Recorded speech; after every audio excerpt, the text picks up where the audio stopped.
This is a totally impromptu, totally unexpected video. I had no plans to make a video today, but I got a good question on YouTube.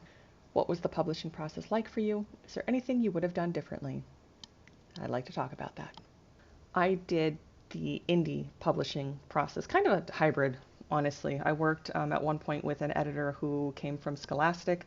So I didn't get published by Scholastic, but I worked with one of the editors.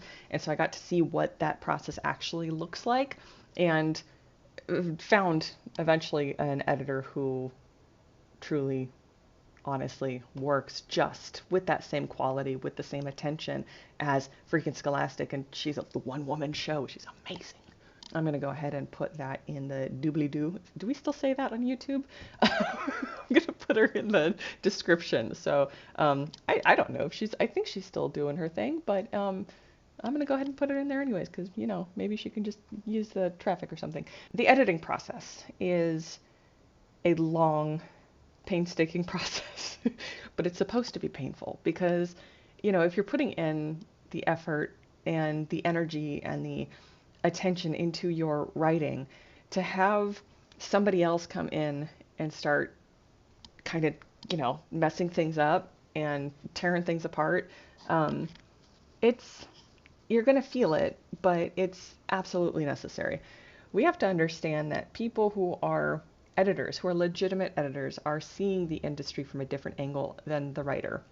We have all these writers who, are all over the interwebs being like, oh, there's no right or wrong way. There's no, method, for the magic. There's no, law, which, okay, yeah, there's no real law around it. But if you want your book to be accepted by the masses and you want your book to be readable, there is kind of a formula of how a story is told and how character arcs work and how plot points come together, and the editor, if they're a good editor, are going to be able to recognize all that because they come in from the beginning as kind of like a new reader, right?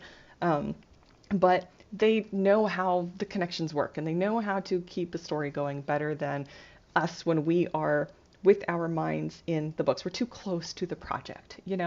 So the editing process does take months. And, there's a couple different levels of editing that you go through. You have your line editing, your copy editing, your developmental stuff. So it's a big process and you cannot push it, you cannot force it, you can't be impatient with it if you want your book to be a good book.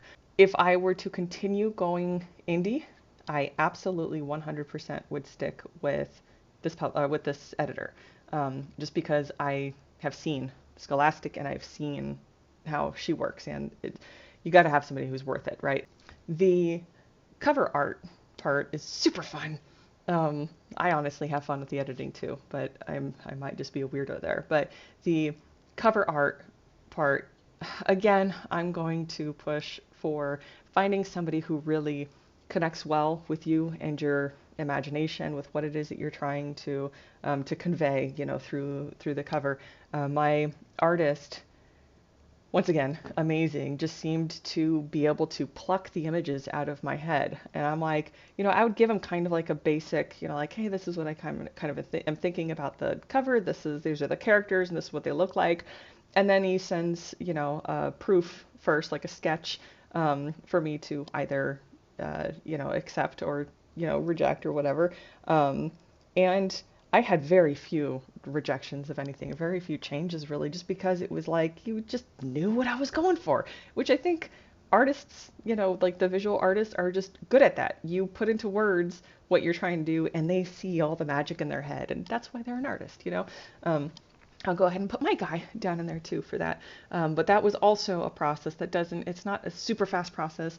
You have to be patient. You have to be willing to, to kind of give a little, be flexible. Don't be stingy about it.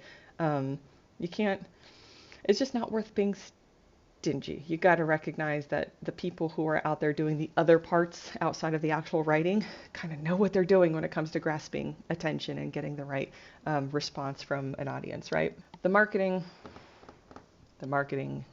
is a butthole.